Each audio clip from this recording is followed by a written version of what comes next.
Hi hello ఎలా ఉన్నారు అందరూ? నీతమ్మ వంటిల్లుకి స్వాగతం. నేను ఈరోజు బీట్రూటు టమాటా కొబ్బరితో ఎలా కూర చేయాలో చేసి చూపించబోతున్నాను. ఒక గిన్నెని తీసుకొని అందులో నూనె వేసి అది కొంచెం వేడెక్కాక దాంట్లో మనం రోజువారీగా తీసుకునేటటువంటి పోపు దినుసులు మినపప్పు, ఆవాలు, జీలకర్ర, ఎండుమిరపకాయలు వేసి చక్కగా వేగాక చల్లని తక్కువ మంటతోటి వేయించుకొని దాంట్లో ఎండుమిర్చి ముక్కలు వేసి కొద్దిగా వేగాక దాంట్లో కొద్ది కరివేపాకు వేసి బీట్రూట్ శుభ్రంగా కడుక్కొని సన్నని ముక్కలు తరుక్కుంటాం కదా, ఆ ముక్కల్ని కూడా వేసి కొద్దిగా మగ్గించుకోవాలి.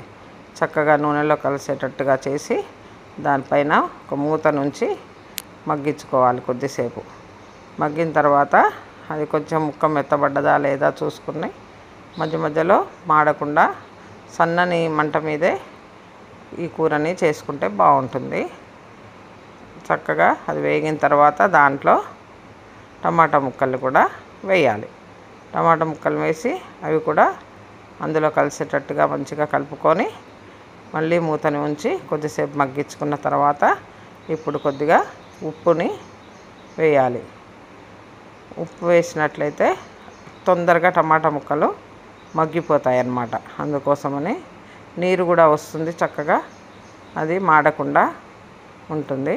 దాన్ని మంచిగా కొద్దిగా ఉప్పు వేసుకొని కలుపుకోవాలి. సరిపడినంత ఉప్పు వేసుకొని మళ్ళీ కలిపి మూత పెట్టుకోవాలి. మూత పెట్టినట్లయితే అది కొద్దిగా ఉప్పు కలిసి నీరుతోటి చక్కగా మగ్గిపోతుంది.